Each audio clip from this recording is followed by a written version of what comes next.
പത്തനംതിട്ട സീരിയലിന്റെ പുതിയൊരു വിശേഷങ്ങളിലേക്ക് എല്ലാവർക്കും സ്വാഗതം.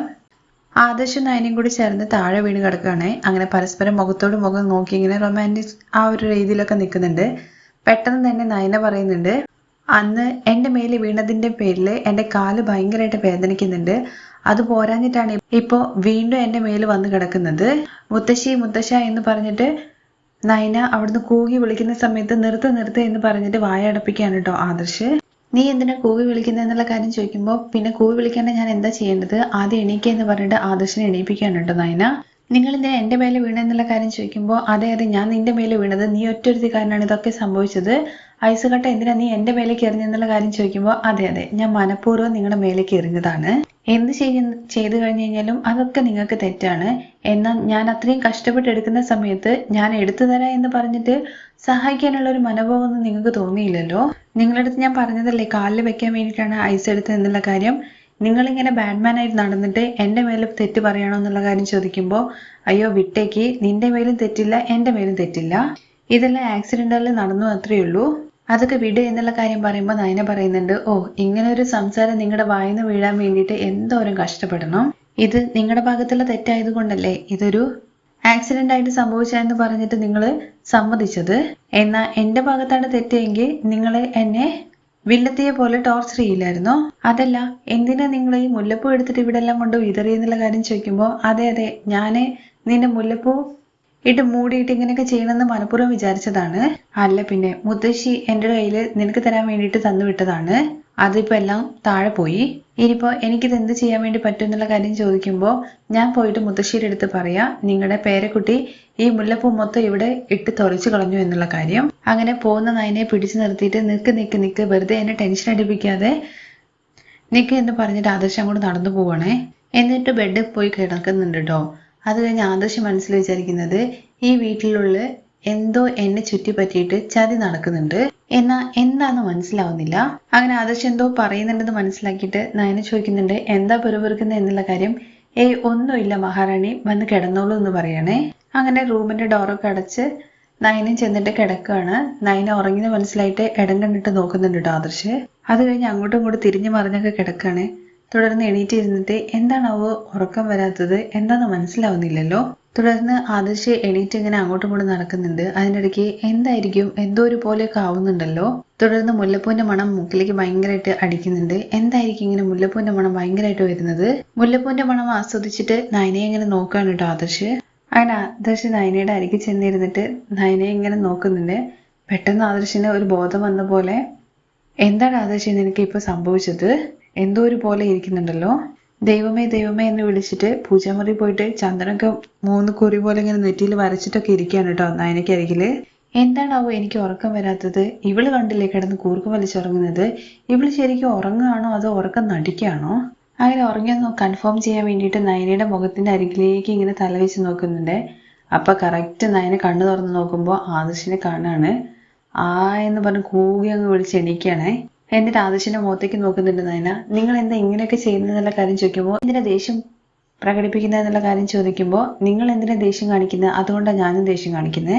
നിങ്ങൾ എൻ്റെ മുഖത്തിന്റെ അരികിൽ ചെന്ന് മുഖം കാണിച്ചു വെച്ച് അത് നെറ്റിയിൽ 4 വര കുറിയൊക്കെ വരച്ചിട്ട് പെട്ടെന്ന് ഞാൻ ഇത് കണ്ടു കഴിഞ്ഞാൽ പേടിക്കാതെ പിന്നെ എന്താ ചെയ്യുക, ഞാൻ വേറെ എന്തോ ആണെന്ന് വിചാരിച്ചിട്ട് ഭയന്നു പോയി എന്ന് പറയണേ. എന്തിനാ നിങ്ങൾ ഇങ്ങനെ 4 കുറിയൊക്കെ വരച്ചിരിക്കുന്നത്? അത് ഉറക്കം വരുന്നില്ല, അതുകൊണ്ടാണ് നെറ്റിയിൽ ചന്ദനം തൊട്ടേ.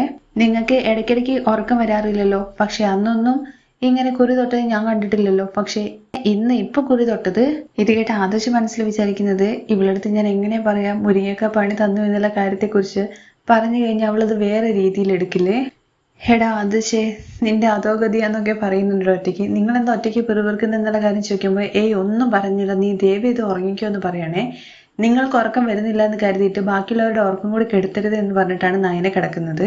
തുടർന്ന് ആദർശ് ഇങ്ങനെ ഇരിക്കുമ്പോൾ ആദർശിന്റെ പ്രതിബിംബം വരികയാണ് കേട്ടോ. കയ്യിൽ ചെന്ന് തട്ടുന്നുണ്ട്. ഇതിങ്ങനെ അന്തം വിട്ട പോലെ നിൽക്കാണ് ആദർശ്. എന്താണ് സൂര്യൻ നോക്കുന്നത്. ആരാ നിങ്ങൾ എന്നുള്ള കാര്യം ചോദിക്കുമ്പോൾ നിന്റെ മനസാക്ഷി എന്ന് പറയണേ. മനസാക്ഷി ഇങ്ങനെ ഇരിക്കുന്നത്, ഇപ്പൊ എന്തിനാ വന്നെന്നുള്ള കാര്യം ചോദിക്കുമ്പോൾ എന്തെങ്കിലും ഒരു കാര്യം അറിയാൻ വേണ്ടിയിട്ടായിരിക്കുമല്ലോ വന്നിട്ടുണ്ടാവുക. പെണ്ണിനെ കാണാൻ ഇപ്പൊ ശരിക്കും ലഡ്ഡു പോലെ ഇല്ലേ എന്നുള്ള കാര്യം ചോദിക്കുമ്പോൾ എടാ എന്താണ് ഇങ്ങനെയൊക്കെ പറയുന്നതെന്ന് ചോദിക്കാണ് കേട്ടോ ആദർശ്. ഞാൻ നിന്റെ മനസാക്ഷിയാണ്, അതുകൊണ്ട് തന്നെ നീ എന്താണ് വിചാരിക്കുന്നത് അതേ ഞാൻ പറയത്തുള്ളൂ.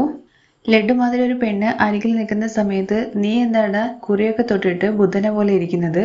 നീ കൂടുതലൊന്നും സംസാരിക്കാതെ പോവാൻ നോക്ക് എന്നുള്ള കാര്യം പറയുമ്പോൾ ഞാൻ പൊക്കോളാം. നിന്റെ ജീവിതത്തിലെ പ്രധാനപ്പെട്ട കാര്യങ്ങൾ ആരംഭിക്കേണ്ട സമയമാണ്. ആദർശ് വിടരുത് എന്ന് പറയാണ്. അപ്പോൾ എന്ന് പറഞ്ഞിട്ട് ആദർശ് അടിക്കാൻ വേണ്ടി പോകുന്ന രീതിയിൽ കാണിക്കുമ്പോഴേക്കും മനസാക്ഷി അവിടെ നിന്ന് പോകുന്നുണ്ട് കേട്ടോ. എവിടെ പോയി എന്ന് ചിന്തിക്കുമ്പോഴാണ് കുറച്ച് അപ്പുറത്ത് നിന്നിട്ട് ചിരിക്കുന്നത്. എന്താണ് നീ ഇങ്ങനെ ആലോചിച്ചുകൊണ്ടിരിക്കുന്നത്? ചെയ്യാനുള്ളത് ചെയ്യാൻ നോക്കുന്നൊക്കെ പറയുമ്പോൾ ഡാ എന്ന് പറഞ്ഞിട്ട് പില്ലോട് അടിക്കാൻ വേണ്ടി പോകുമ്പോഴേക്കും പ്രതിബിംബം അവിടുന്ന് മാറിപ്പോവാണ്. തുടർന്ന് പ്രതിബിംബം നേരെ ചെന്നിട്ട് നയന കിടക്കുന്നതിന്റെ അരികിൽ പോയി നിൽക്കാണ് കേട്ടോ. നിനക്ക് വേണ്ടെങ്കിൽ നീ പൊക്കോ, നയന എന്റേതാണ്. അങ്ങനെ പ്രതിബിംബം നയനയെ ഉമ്മ വയ്ക്കാൻ വേണ്ടി പോകുമ്പോൾ ഡാ എന്ന് പറഞ്ഞിട്ട് ആ പില്ലോ എടുത്തിട്ട് എറിയുന്നുണ്ട്. അത് കറക്റ്റ് നയനയുടെ മേലാട്ടോ കൊള്ളുന്നത്. നയന ആ എന്ന് പറഞ്ഞിട്ട് നെട്ടി എണീക്കുകയാണ്. എന്താ നിങ്ങൾ എന്നെ തലണ വെച്ച് എറിയുന്നെന്നുള്ള കാര്യം ചോദിക്കുകയാണ്. എന്തിനാണ് എന്നെ തലണ വെച്ച് അടിച്ചതെന്നുള്ള കാര്യം ചോദിക്കുമ്പോൾ ഇല്ല, ഞാൻ നിന്നെയല്ല അടിച്ചത്, അവനെയാണ് അടിച്ചത്. ആരെന്നുള്ള കാര്യം നയന ചോദിക്കുമ്പോൾ അയ്യോ ആദർശ്, നിന്റെ അവസ്ഥ ഇങ്ങനെ ആയിപ്പോയല്ലോ. അങ്ങനെ ആദർശ് ആശയക്കുഴപ്പത്തിലാവാണ്. ഒന്നും പറയാൻ പറ്റാത്ത അവസ്ഥയിൽ നിൽക്കുമ്പോൾ ആദർശേട്ടൻ എന്തെങ്കിലും കുഴപ്പമുണ്ടോ? വാ നമുക്ക് ഡോക്ടറെ കാണിക്കാം. ദയവ് ചെയ്തിട്ട് എന്നെ അപമാനിക്കാണ്ട് നീ കിടന്നുറങ്ങാൻ നോക്ക്. ഉറങ്ങാനല്ലേ പറഞ്ഞത് എന്നുള്ള കാര്യം പറയുമ്പോൾ എന്ന് പറഞ്ഞിട്ട് നയനോടെ കിടന്നുറങ്ങാണ്. തുടർന്ന് ആദർശിന്റെ പ്രതിബിംബം ചെറിയ രൂപത്തിൽ വരുന്നുണ്ട് കേട്ടോ. എന്നിട്ട് ആദർശെ, നിന്റെ മനസ്സിലുള്ളത് പറഞ്ഞേക്ക്, എന്നിട്ട് നിന്റെ കുടുംബജീവിതം ആരംഭിക്കാൻ നോക്ക്. ഇത് കേൾക്കുമ്പോൾ ആദർശ് അയ്യോ എന്ന് പറയാൻ വേണ്ടി തുടങ്ങുമ്പോഴാണ് അയ്യോ നയന കേൾക്കുമല്ലോ, കൂൾ ആദർശ് എന്ന് പറഞ്ഞിട്ട് ആദർശിനെ തന്നെ കൂളാക്കാണ്. തുടർന്ന് പിറ്റേ ദിവസം രാവിലെയാണ് കേട്ടോ ആദർശ് എണീറ്റ് നോക്കുന്ന സമയത്ത് മുല്ലപ്പൂ ഒക്കെ താഴെ തന്നെ ഉണ്ട്. ഇവിടെ റൂം പോലും ക്ലീൻ ചെയ്യാതെ എവിടെ പോയി എന്നുള്ള കാര്യം ചിന്തിച്ചുകൊണ്ട് നയനെ എന്ന് പറഞ്ഞ് വിളിക്കുകയാണേ. അങ്ങനെ റൂമിന്റെ പുറത്തൊക്കെ പോയിട്ട് വിളിക്കുന്നുണ്ട്. പക്ഷെ നയന കേൾക്കുന്നൊന്നുമില്ല കേട്ടോ. ഇവളിപ്പോ എവിടെ പോയി? ഈ റൂമിൽ മൊത്തം മുല്ലപ്പൂ ആണല്ലോ, ഇത് ആരെങ്കിലും കണ്ടാല് എന്ന് പറഞ്ഞുകൊണ്ട് പുറത്തു പോയിട്ട് ചൂലെടുത്തോണ്ട് വന്നിട്ട് ആദർശ് തന്നെ അടിച്ചു കയറി വൃത്തിയാക്കാണേ. അങ്ങനെ ആദർശ് അടിച്ചു തരുന്ന സമയത്താണ് കനക അങ്ങോട്ടേക്ക് വരുന്നത്. കനകയെ കണ്ടിട്ട് ബ്രൂമൊക്കെ എടുത്തൊരു ഒറ്റ ഏറ് കൊടുക്കുന്നുണ്ട്. എന്താ ആന്റി എന്നുള്ള കാര്യം ചോദിക്കുമ്പോൾ ഒന്നുമില്ല, നയനയെ കാണത്തോണ്ട് വന്നതാണ്. പക്ഷെ റൂം മൊത്തം പൂക്കളാണല്ലോ എന്നുള്ള കാര്യം ചോദിക്കുമ്പോൾ അത് പിന്നെ നയന എന്നൊക്കെ പറയുന്നുണ്ട്. ഞാൻ ചുമ്മാ ചോദിച്ചെന്നേ ഉള്ളൂ, നീ ബുദ്ധിമുട്ടി പറയണമെന്നൊന്നുമില്ല, അതൊക്കെ കണ്ടെത്താൻ അറിയാലോ. നീയും നയനയും എന്നും സന്തോഷമായിട്ട് ഇരുന്നാൽ മതി, അതാണ് എനിക്ക് വേണ്ടത്. എല്ലാ ദിവസവും ഇതുപോലെ വേണമെന്നോ? രാത്രി എന്താ നടന്നെന്നുള്ള കാര്യം അറിയാതെ ഇവര് തന്നെ അങ്ങ് സങ്കല്പിക്കുകയാണല്ലോ. അപ്പോഴാണ് നയന റൂമിലേക്ക് കയറി വരുന്നത്. അമ്മ എന്താ ഇവിടെ ചെയ്യുന്നതെന്നുള്ള കാര്യം ചോദിക്കുമ്പോൾ ഞാൻ നിന്നെ കാണാൻ വേണ്ടി വന്നതാ മോളെ. ഞാൻ വന്നപ്പോൾ ആദർശ് മോൻ എന്ന് പറയുമ്പോൾ ആദർശ് അല്ല അത് എന്നൊക്കെ പറയുന്നുണ്ട്. അല്ല ഒന്നുമില്ല, മോൻ ഇവിടെ നിൽക്കായിരുന്നു, അപ്പൊ ഇങ്ങനെ സംസാരിച്ചു നിന്നു, അത്രേ ഉള്ളൂ. നീ എന്താ നോക്കി നിൽക്കുന്നത്? കാപ്പി ചൂടാറിപ്പോ, നീ കൊടുക്കുക എന്നുള്ള കാര്യം പറയുമ്പോൾ കോഫി എന്ന് പറഞ്ഞ് കൊടുക്കുന്നുണ്ട്. ഞാൻ ഫ്രഷപ്പ് ആയിട്ട് വരാം എന്ന് പറഞ്ഞിട്ട് ആദർശ് ബാത്റൂമിലേക്ക് പോവാണ്. അങ്ങനെ കോഫി അവിടെ വെക്കുന്നുണ്ട്. തുടർന്ന് വാ നയന മോളെ ഒരു കാര്യം ചോദിക്കട്ടെ എന്ന് പറഞ്ഞിട്ട് പുറത്തോട്ട് കൊണ്ടുപോവാണ്. ഞാൻ നിന്നെ കാണാൻ വേണ്ടിയിട്ടാണ് വന്നത്. അപ്പോഴാണ് ആദർശ് മോൻ ഒരുമാതിരി പോലെ നിൽക്കുന്നത് കണ്ടത്. നീ എന്തായാലും കൈകൊട് എന്ന് പറയുമ്പോൾ എന്തിനാ അമ്മയെ കൈ തരണമെന്ന് പറയുന്നത്? നീ എന്താ സാധാരണ പോലെ ചോദിക്കുന്നത്? സിംഹത്തെ പോലെ നിന്ന് നിന്റെ ആദർശിനെ നീ ഒറ്റ ദിവസം കൊണ്ട് റൂമിനുള്ളിലേക്ക് കൊണ്ടുവന്നത് കണ്ടില്ല എങ്ങനെയാന്ന്? അമ്മ എന്തൊക്കെയോ തെറ്റിദ്ധരിച്ചിരിക്കുക എന്നുള്ള കാര്യം നയന മനസ്സിലാക്കുകയാണ് കേട്ടോ. അമ്മ ഇങ്ങനെ സംസാരിച്ചുകൊണ്ടിരുന്ന എങ്ങനെ ശരിയാവും? ആദർശേട്ടന് ഓഫീസ് പോകാൻ ലേറ്റ് ആവുമെന്ന് പറയണേ. ഒരു ദിവസം ലേറ്റ് ആയി പോയാൽ എന്താ സംഭവിക്കാൻ പോകുന്നത്? അമ്മയ്ക്ക് ഞാൻ പറഞ്ഞതിന്റെ അർത്ഥം മനസ്സിലായില്ല. രാത്രി ഒരുപോലെ കണ്ണടയ്ക്കാൻ സമ്മതിക്കാതെ എന്നെ ഭയങ്കരമായിട്ട് ഡിസ്റ്റർബ് ചെയ്തു ആദർശേട്ടൻ. ഇത് കേൾക്കുമ്പോൾ കനക വേറെ വിചാരിക്കുന്നത് എന്തായാലും മുരിങ്ങയൊക്കെ സൂപ്പറായിട്ട് വർക്കൗട്ട് ആയെന്ന് മനസ്സിൽ വിചാരിക്കുകയാണ്. അത് കഴിഞ്ഞ് കനക സ്വപ്നം കാണുക കേട്ടോ ചെയ്യുന്നത്.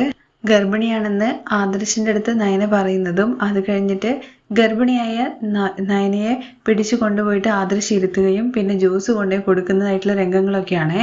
അങ്ങനെ കനക ശരിക്കുന്ന കണ്ടിട്ട് അമ്മ എന്താ ഈ ചിന്തിക്കുന്നത്? അമ്മ എന്തൊക്കെയോ തെറ്റിദ്ധരിച്ചിട്ട് മനസ്സിൽ എന്തൊക്കെയോ ചിന്തിച്ചു കൂട്ടിയിട്ട് ചിരിക്കുവാണല്ലോ. അതെങ്ങനെ മോളെ പറയാൻ വേണ്ടി പറ്റുക? എനിക്ക് അതിനെ കുറിച്ച് ചിന്തിക്കുമ്പോഴേ നാണം വരുന്നുണ്ട്. അങ്ങനെ നാണം വരാൻ മാത്രം അമ്മ എന്താ വിചാരിച്ചേ? അത് ഞാൻ എങ്ങനെ മോളെ വായാൽ പറയുന്നെന്നുള്ള കാര്യം ചോദിക്കുമ്പോഴാണ് ആദർശ് അങ്ങോട്ട് ഇറങ്ങി വരുന്നത് കാണുന്നത്. ഇത് ആദർശ് മോളെ തേടി വന്നിട്ടുണ്ട്. എന്തായാലും നിങ്ങൾ രണ്ടുപേരും എപ്പോഴും ഇതുപോലെ സന്തോഷമായിട്ട് ഇരിക്കണം എന്നൊക്കെ പറഞ്ഞിട്ട് അവിടുന്ന് പോവാണ് കേട്ടോ കനക. അല്ല അമ്മ എന്താ ഇത്രയും സന്തോഷത്തോടു കൂടി പോകുന്നതെന്ന് ആദർശ് ചോദിക്കുമ്പോൾ അതാണ് എനിക്കും അറിയില്ല. ഇവിടെ എല്ലാവർക്കും വട്ടായെന്ന് തോന്നുന്നുള്ള കാര്യം പറയുമ്പോൾ ഹലോ, എനിക്കെന്താ വട്ടായ പോലെ നിങ്ങൾക്ക് തോന്നുന്നുണ്ടോ? ഇതിലെന്തത്ര സംശയം? അതിപ്പോ വായോണ്ട് പറയണമെന്നുള്ള കാര്യം ചോദിക്കുമ്പോൾ അങ്ങനെയാണോ? അപ്പൊ ഇന്നലെ രാത്രി ആദർശേട്ടൻ ചെയ്തത് എന്താ? എന്നെ ഉറങ്ങാൻ വേണ്ടി സമ്മതിക്കാതെ എന്തൊക്കെയോ വട്ട് കാണിച്ചു കൂട്ടിയിട്ട് ഇപ്പൊ എന്നെ കുറിച്ച് പറയാണോ? ഉറങ്ങാതെ ഞാൻ എന്തോരം ടയർഡാന്നുള്ള കാര്യം അറിയുന്നുള്ള കാര്യം ചോദിക്കുമ്പോൾ മതി, ഇനി രാവിലെ തന്നെ തുടങ്ങണ്ട, ഒരുപാട് ജോലിയുണ്ട്.